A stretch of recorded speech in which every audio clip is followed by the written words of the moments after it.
Hello दोस्तों, मैं सत्येंद्र सिंह। हम लोग दोस्तों देख रहे थे क्लास 11 का सेकंड फिजिक्स, जिसमें हम लोगों ने शुरू किया था फ्लूइड मैकेनिक्स चैप्टर। और उसमें हम लोगों ने पिछले वीडियो में देखा था कि डेंसिटी क्या होती है और डेंसिटी को प्रभावित करने वाले कौन कौन से कारक होते हैं। तो दोस्तों हम लोगों ने देखा था जो डेंसिटी होती है उसको प्रभावित करने वाले दो कारक होते हैं, एक ताप होता है और एक दाब होता है। और हम लोगों ने देखा था कि ताप और दाब कैसे डेंसिटी को प्रभावित करते हैं। ताप अगर आपका बढ़ता है तो डेंसिटी घट जाती है, ताप घटता है तो डेंसिटी बढ़ जाती है। लेकिन दाब में ऐसा नहीं था। दाब में क्या था, दाब और डेंसिटी एक दूसरे क्या होते हैं, अनुक्रमानुपाती होते हैं। अगर प्रेशर बढ़ता है तो डेंसिटी का बढ़ जाती है, अगर प्रेशर घटता है तो डेंसिटी घट जाती है। ये हम लोगों ने देखा था। आज हम लोग दोस्तों इसके आगे शुरू करते हैं और जो हमारा पॉइंट रहेगा, हेडिंग बनाते हैं some important points. Some important points. Some important points, कुछ महत्वपूर्ण बिंदु। देखते हैं क्या कुछ महत्वपूर्ण बिंदु है, इससे रिलेटेड चीजों को हम लोग देखते हैं। और ये आपके सवाल, जब आप सवाल करोगे तो ये बहुत हेल्पफुल होगा, बहुत सहायता देगा। पहला जो पॉइंट है दोस्तों वो आपका होगा, अगर देखा जाए तो पानी का घनत्व। पानी का घनत्व, density of water, rho of water कितना होता है, 1000 किलोग्राम प्रति मीटर क्यूब। ये क्या होता है दोस्तों, पानी का घनत्व होता है। अगर देखा जाए तो ये किस सिस्टम में होता है, तो दोस्तों ये आपका एमकेएस या एसआई सिस्टम में ये वैल्यू होती है। तो अगर कोई पूछे कि पानी का घनत्व एमकेएस या एसआई सिस्टम में कितना होता है, तो 1000 होता है। लेकिन क्या सीजीएस में भी यही होता है? तो दोस्तों देखो, हमने आपको बताया है कि जो सीजीएस पद्धति होता है उसमें ये क्या है, किलोग्राम, ये ग्राम में चेंज होता है। और ये मीटर किसमें चेंज होता है, सेंटीमीटर में। तो यहां देखते हैं, बदल के देख लेते हैं कितना होता है। तो अगर यहां पर कितना है, 1000 किलोग्राम प्रति मीटर क्यूब। तो दोस्तों आप जानते हो ये 1000 तो है ही। किलोग्राम, 1 किलोग्राम में कितने होते हैं, 1000 ग्राम होता है। और यहां पर अगर देखा जाए ये क्या है, मीटर। तो मीटर को बदलेंगे सेंटीमीटर में, तो 1 मीटर में कितने, 100 सेंटीमीटर। और यहाँ पे क्यूब है तो हमने क्या कर दिया दोस्तों, क्यूब लगा दिया। अगर देखा जाए तो इसे हम लिख सकते हैं 1000 गुणते 1000, थाउजेंड। और ये आपको क्या है, ग्राम। और यहाँ पे लिख लेंगे बटे। अब देखो यहाँ क्यूब है, तो इसका मतलब 100 का गुणा कितने बार, 3 बार। 100 का गुणा कितने बार, 3 बार, क्योंकि क्यूब है। और ये सेंटीमीटर क्यूब क्या हो जाएगा, सेंटीमीटर क्यूब। अगर देखा जाए दोस्तों, दो दो चार दो छह, 6 जीरो कट गया, 1 2 3 4 5 6, कुल total 6 zero, 6 zero cut cancel हो गया। तो यहाँ क्या बचा, 1 ग्राम प्रति सेंटीमीटर क्यूब। तो ये क्या था, ये आपका किसी में था दोस्तों, ये आपका एमकेएस या एसआई में था। और ये जो वैल्यू आई है ना, ये किस में है, सीजीएस में। इसमें आई है सीजीएस सिस्टम में। तो अगर हम कहें कि सीजीएस पद्धति में देखिए तो डेंसिटी ऑफ वाटर क्या होगा, डेंसिटी ऑफ वाटर कितना, 1 ग्राम प्रति सेंटीमीटर क्यूब। ये किसी में होगा दोस्तों, ये सीजीएस सिस्टम में होगा, सीजीएस सिस्टम। ठीक है। तो अगर आप कोई आपसे पूछे कि पानी का घनत्व एमटीएस सिस्टम कितना होता है, तो 1000 किलोग्राम प्रति मीटर क्यूब। और सीजीएस सिस्टम में कितना होता है, तो 1 ग्राम प्रति सेंटीमीटर क्यूब होता है। समझ में आ गया। दूसरा पॉइंट देखते हैं, वायु का घनत्व कितना होता है। दोस्तों जो वायु का घनत्व होता है, वायु का जो घनत्व होता है वो 1.224 किलोग्राम प्रति मीटर क्यूब होता है। ये क्या होता है, एयर की डेंसिटी होती है, 1.224 किलोग्राम प्रति मीटर क्यूब होता है। तो दोस्तों अगर हम यहाँ पे, ये इतना हो गया। हमने दोस्तों आपको पिछले वीडियो में हमने बताया था कि डेंसिटी का मतलब क्या होता है। हमने कहा था कि जो अगर डेंसिटी है, तो डेंसिटी, जिस वस्तु की डेंसिटी हाई रहेगी, अधिक रहेगा, हमेशा उसका जो भार रहेगा वो क्या होगा, ज्यादा होगा। इसका मतलब वो हमेशा भारी को बताएगा। ठीक है। अगर डेंसिटी दोस्तों कम रहेगी, इसका मतलब वो क्या होगा, हल्का होगा। तो डेंसिटी हाई होने का मतलब भारी, और डेंसिटी कम होने का मतलब हल्का। ठीक है। तो अगला जो पॉइंट रहेगा वो हमारा यही होगा कि अगर यदि डेंसिटी, यहां पर लिखते हैं, जिस वस्तु का घनत्व कम होता है, अगला पॉइंट, जिस वस्तु का घनत्व जिस वस्तु का घनत्व कम होता है वह वस्तु हल्की होती है, वह वस्तु हल्की होती है, तथा जिस वस्तु का घनत्व अधिक होता है, जिस वस्तु का घनत्व अधिक होता है वह वस्तु भारी होती है। ठीक है दोस्तों। तो अगर हम दोस्तों कहें कि ये मान लो ये क्या है, एक ईंट है, इसका आयतन इतना है दोस्तों, ये क्या है, एक ईंट है, ये ईंट है और इतना ही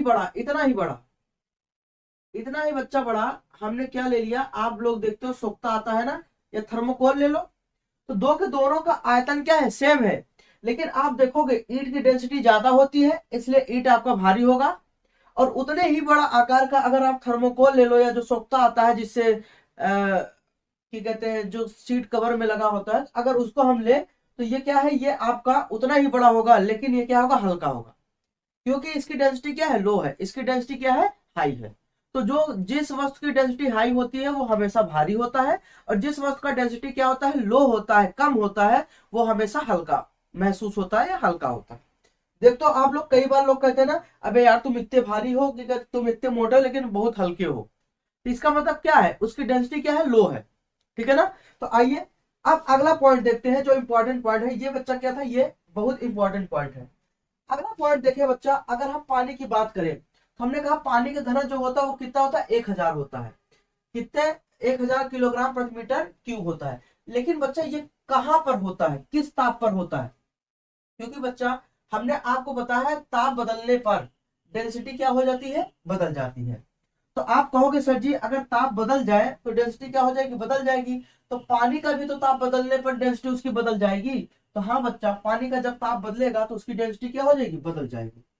तो यहाँ पर अगर हम देखें, यहाँ पर लिखते हैं पानी का अधिकतम घनत्व कितना होता है, किस ताप पर होता है, पानी का अधिकतम घनत्व, पानी का अधिकतम घनत्व 4 डिग्री सेंटीग्रेड, या 4 डिग्री सेंटीग्रेड को ही हम लोग बच्चा क्या कहेंगे, अगर कैलविन में चेंज करें तो इसे क्या कहेंगे, 277 कैलविन। तो हम कह सकते हैं 4 डिग्री सेंटीग्रेड या 277 कैलविन ताप पर प्राप्त होता है, कैलविन ताप पर प्राप्त होता है। तो अगर बच्चा आपसे कोई कहे कि पानी की डेंसिटी अधिकतम कितना होता है, 1000 होता है, ठीक है, 1000 किलोग्राम प्रति मीटर क्यूब होता है, किस ताप पर होता है, तो ये बच्चा होता है 4 डिग्री सेंटीग्रेड, 4 डिग्री सेंटीग्रेड, या इसी में 4 में 273 जोड़ दोगे तो किसमें कन्वर्ट हो जाए, कैलविन में, तो यह 277 कैलविन पर होता है। ठीक है ना। अगर बच्चा हम इसकी ग्राफ देखें, मान लो ये क्या है, एक ग्राफ बनाते हैं और इसमें दिखाते हैं नीचे जो है वो टेम्परेचर है, ताप है, ठीक है, और ये आपका क्या है, डेंसिटी है, ये क्या है, घनत्व है, डेंसिटी। अगर यहां पर देखें तो यहाँ टेम्परेचर कितना है, 0, यहाँ पर 1, यहाँ पे 2, यहाँ पे 3, 4, 5, 6, 7, ऐसे आपका टेम्परेचर है। ठीक है। तो जो डेंसिटी होगा वो बच्चा आपका, वो सबसे ज्यादा बच्चा कहां पे होगा, 4 डिग्री सेंटीग्रेड ताप पर होगा। उसके बाद डेंसिटी क्या हो जाएगी, आपकी घट जाएगी। ठीक है, ये ऐसे ही ग्राफ बनता है। ये आपको क्या हो गया, मैक्सिमम डेंसिटी, और ये, ठीक है। तो मैक्सिमम डेंसिटी कहां मिलेगा, यहां पर मिलेगा, किस ताप पर, 4 डिग्री सेंटीग्रेड ताप पर। तो ये क्या है, यहां पर क्या है बच्चा, मैक्सिमम डेंसिटी, अधिकतम घनत्व। ठीक है। तो अगर कोई कहे कि पानी का अधिकतम घनत्व किस ताप पर प्राप्त होता है, तो वो है बच्चा कितना, 4 डिग्री सेंटीग्रेड। ठीक है।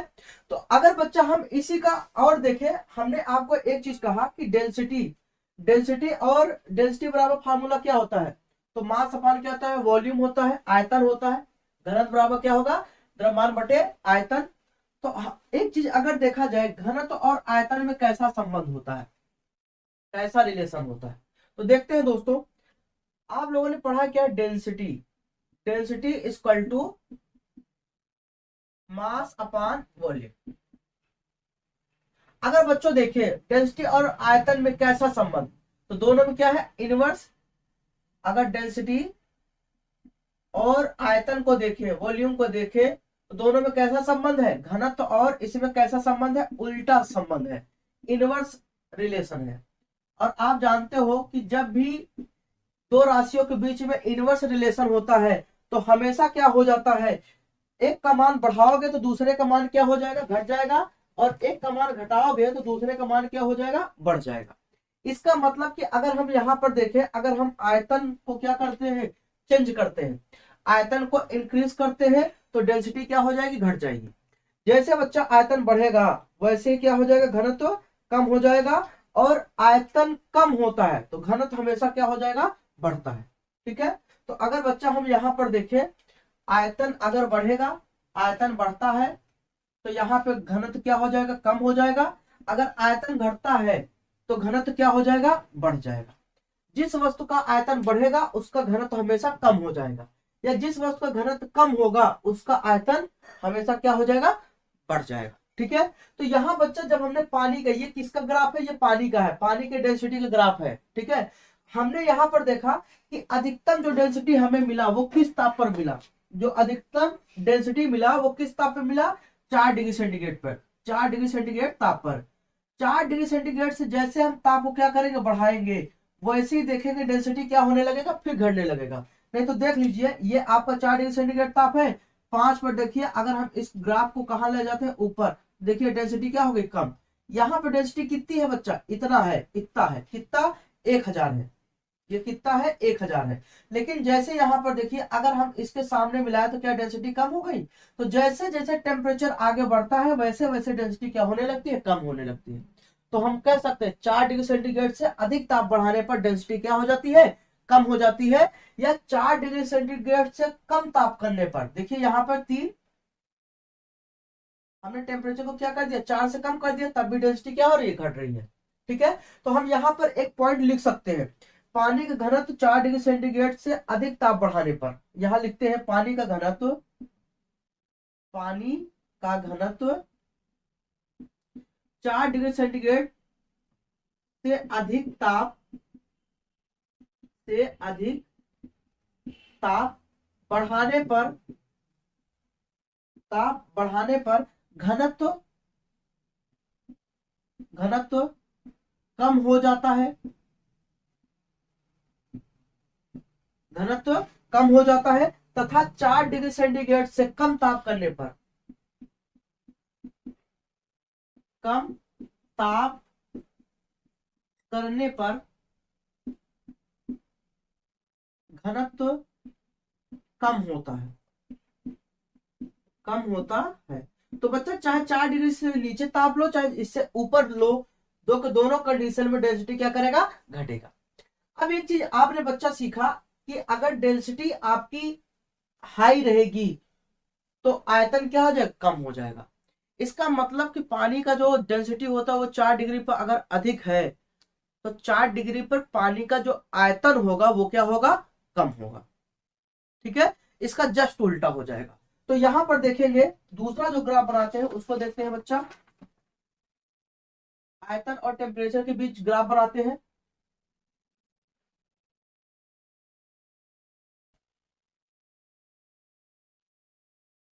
तो बच्चा यहां देखते हैं कि मान लो एक ये ग्राफ है,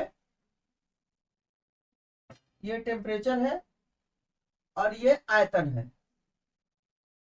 ठीक है, अगर यहाँ पे देखें ये पॉइंट 0, 1 2 3 4 5 6 ऐसे रहेगा, आगे बढ़ता चला जाएगा, ये डिग्री सेंटीग्रेड में है। ठीक है, अगर हम देखें कि 4 डिग्री पर पानी का जो घनत्व था वो क्या था, अधिक था, तो यहाँ पर सबसे क्या होगा, कम होगा।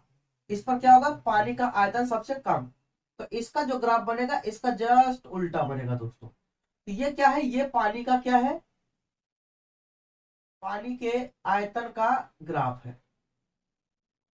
ठीक है, तो ये क्या है, मिनिमम वैल्यू, मिनिमम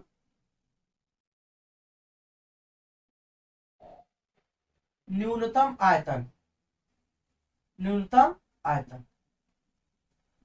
ये दोस्तों क्या है, न्यूनतम आयतन। ठीक है, तो जैसे जैसे ताप बढ़ता है, अब यहाँ पे देखिए 4 डिग्री पर मिनिमम आयतन मिला, और 4 डिग्री के बाद जैसे ताप बढ़ता है आयतन क्या होने लगता है, बढ़ने लगता है। या 4 डिग्री से कम ताप करे तब भी आयतन क्या होता है, बढ़ता है। तो ये पानी में क्या है, ऐसा आपका क्या कहते हैं, पैराडॉक्स देखने को मिलता है। ठीक है, तो यहां पर हम लिख सकते हैं, क्या लिख सकते हैं, ये आपका मिनिमम आयतन है। ठीक है, ये क्या है, मिनिमम आयतन। तो यहां पर हम लिख सकते हैं 4 डिग्री सेंटीग्रेड ताप पर पानी का आयतन, यहां पर लिख सकते हैं 4 डिग्री सेंटीग्रेड ताप पर पानी का आयतन, पानी का आयतन न्यूनतम होता है, न्यूनतम होता है। ठीक है, आगे लिखेंगे 4 डिग्री सेंटीग्रेड से अधिक ताप, 4 डिग्री सेंटीग्रेड से अधिक ताप करने पर पानी का आयतन, पानी का आयतन बढ़ता है, पानी का आयतन बढ़ता है। और अगला लिखेंगे 4 डिग्री सेंटीग्रेड से कम ताप करने पर पानी का आयतन, पानी का आयतन घटता है, पानी का आयतन घटता है। तो ठीक है दोस्तों, ये किसके बारे में था, ये डेंसिटी के बारे में था, कि कब डेंसिटी आपकी बढ़ेगी और कब डेंसिटी घटेगी। ठीक है दोस्तों, तो उम्मीद करता हूं ये चीज आपको समझ में आ रहा होगा। अब दोस्तों आगे बात करते हैं, ये तो डेंसिटी का ओवरऑल, ये डेंसिटी के बारे में था बच्चा। डेंसिटी आपके लिए इतना ही काफी है, हालांकि डेंसिटी के बारे में तो और भी बहुत कुछ है, लेकिन क्लास 11th के लेवल पे इतना बहुत है। ठीक है, आप साथ में नोट्स बनाते चलिए। अब आगे देखते हैं कि अगर डेंसिटी है तो भाई जितने भी पदार्थ है सबके पास क्या होगी, डेंसिटी होगी। और डेंसिटी के हिसाब, अच्छा दोस्तों अगर देखें तो डेंसिटी दो टाइप का होता है, एक आपका मास डेंसिटी होता है और एक आपका वेट डेंसिटी होता है। हालांकि आपके सिलेबस में केवल और केवल डेंसिटी है, इसलिए हम लोग केवल डेंसिटी के बारे में पढ़ेंगे, इसके आगे चर्चा नहीं करेंगे। अब हेडिंग बनाइए आप सब, आपेक्षिक घनत्व, जिसे हम लोग कहेंगे रिलेटिव डेंसिटी, आपेक्षिक घनत्व।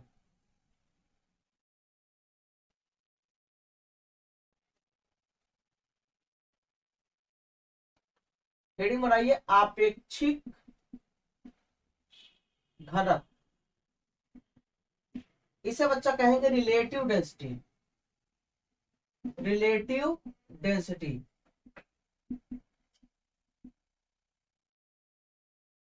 ठीक है, तो सबसे पहले इसकी क्या लिखते हैं बच्चा, परिभाषा लिखते हैं, फिर समझते हैं क्या होता है। किसी पदार्थ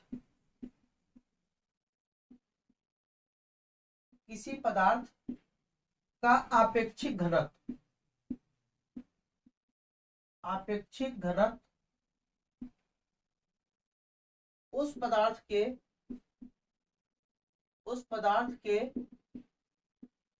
घनत्व तथा मानक पदार्थ के घनत्व के अनुपात, घनत्व के अनुपात के बराबर होता है, के बराबर होता है। ठीक है, इसका मतलब कि जब भी हमें आपेक्षिक घनत्व निकालना होगा तो हम एक उस पदार्थ का लेंगे डेंसिटी, जिस पदार्थ का हमें आपेक्षिक घनत्व निकालना है, और फिर उसका अनुपात बटे क्या करेंगे, एक मानक पदार्थ। मानक पदार्थ का बच्चा यहां से मतलब क्या है, मानक पदार्थ की अगर बात करें तो इसे इंग्लिश में कहते हैं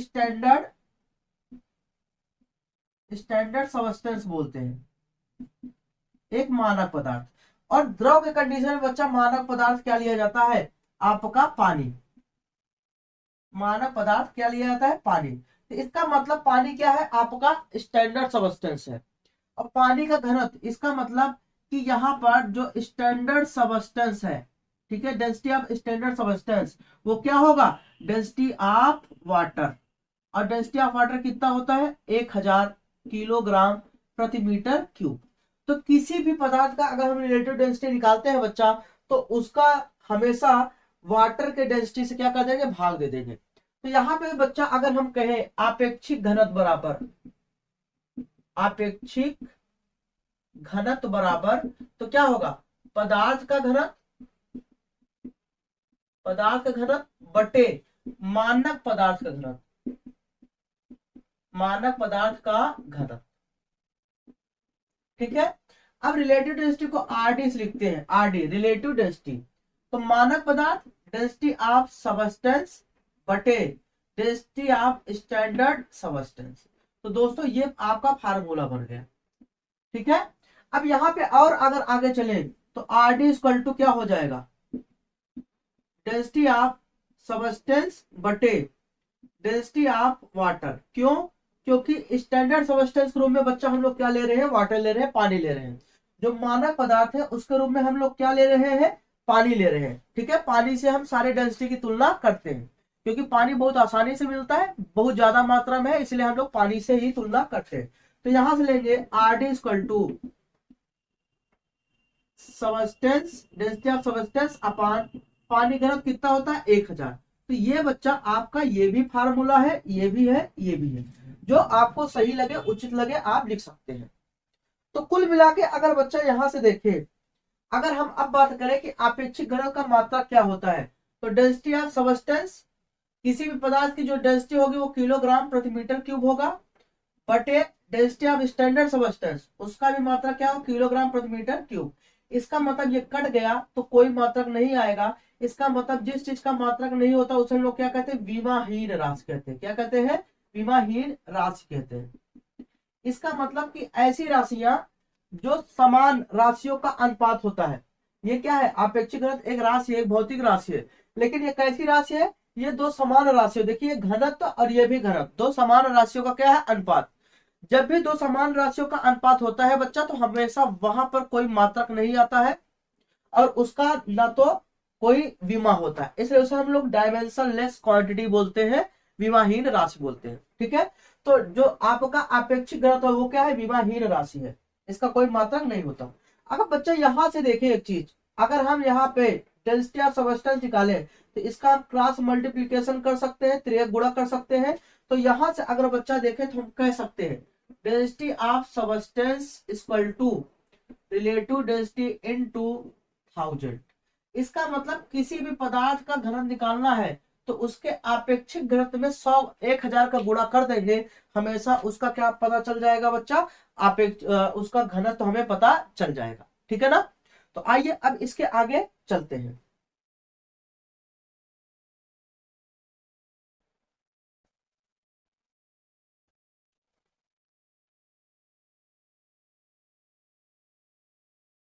तो यहां बच्चा क्या लिख सकते हैं, यहां पे लिख सकते हैं किसी पदार्थ, अगर हम यहां पे लिखे तो क्या लिख सकते हैं, किसी पदार्थ के रिलेटिव डेंसिटी में 1000 का गुणा करने पर, किसी पदार्थ के रिलेटिव डेंसिटी में 1000 का गुणा करने पर उस पदार्थ का घनत्व प्राप्त होता है। तो यहां लिख सकते हैं, इसके नीचे लिखिएगा, किसी पदार्थ के रिलेटिव डेंसिटी में 1000 का गुणा करने पर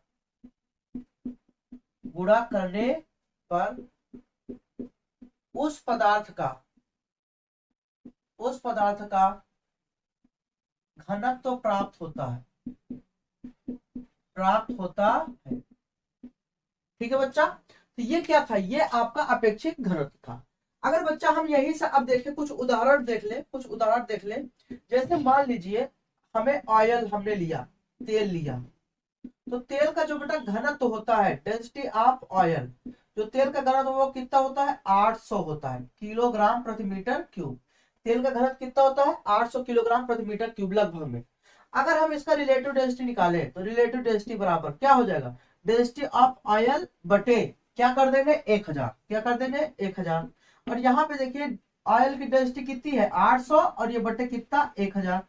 2 जीरो से 2 जीरो कट गया, तो यहाँ क्या बचा, 8/10 अर्थात कितना, 0.8।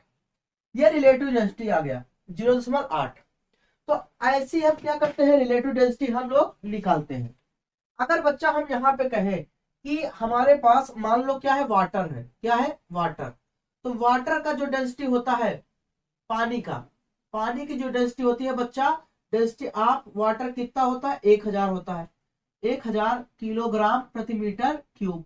तो अगर बच्चा हम इसका रिलेटिव डेंसिटी निकालें, अगर हम इसका रिलेटिव डेंसिटी निकालें तो क्या हो जाएगा, डेंसिटी ऑफ वाटर अपान 1000, और पानी का जो घनत्व होता है वो कितना होता है, 1000 बटे 1000, कट गया कितना आया, 1। तो पानी का जो रिलेटिव डेंसिटी होता है बच्चा वो कितना होता है, 1 होता है। ऑयल का कितना होता है, 0.8 होता है। अब अगर बच्चा हम मान लीजिए पारा का देखते हैं, अगर हम पारा की बात करते हैं, मरकरी जिसे कहते हैं, ठीक है, मरकरी। तो मरकरी का जो पारा का घनत्व होता है, अगर बच्चा हम यहाँ पे क्या ले, Hg, पारा। तो पारा का जो घनत्व होता है, डेंसिटी ऑफ Hg, वो 13600 किलोग्राम प्रति मीटर क्यूब होता है। अगर हम इसका रिलेटिव डेंसिटी निकालें तो क्या हो जाएगा, डेंसिटी ऑफ Hg अपान 1000, और यहाँ पर 13600 बटे 1000, 20 कट गया, तो 136 बटे 10 हुआ, भाग देंगे तो एक अंक के बाद दशमलव लग जाएगा। तो इसका रिलेटिव डेंसिटी कितना आ गया, 13.6। तो किसी भी पदार्थ का रिलेटिव डेंसिटी बच्चों हम इसी तरीके से क्या करते हैं, निकालते हैं। अब हमने यहाँ पे एक वर्ड लिखा कि किसी भी पदार्थ के रिलेटिव डेंसिटी में 1000 का गुणा कर देंगे तो उस पदार्थ का घनत्व प्राप्त हो जाएगा।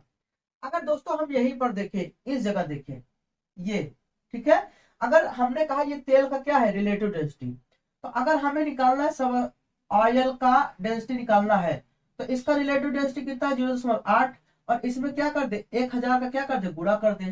तो डेंसिटी ऑफ ऑयल बच्चा कितना आ गया, 800, और इसका मात्रा किलोग्राम प्रति मीटर क्यूब। समझ में आ गया। ऐसे अब पानी की बात करें बच्चा, अगर पानी की बात करें तो यहाँ पे हम लिख सकते हैं कि डेंसिटी ऑफ वाटर, तो क्या होगा, क्या हो जाएगा, इसका रिलेटिव डेंसिटी कितना है, 1, और इसमें क्या कर देंगे, गुणा कर देंगे किसका, 1000 का, तो 1000 किलोग्राम प्रति मीटर क्यूब। तो कैसे रिलेटिव डेंसिटी निकालते हैं ये पता चल गया, और रिलेटिव डेंसिटी से कैसे हम डेंसिटी निकालते हैं ये भी पता चल गया।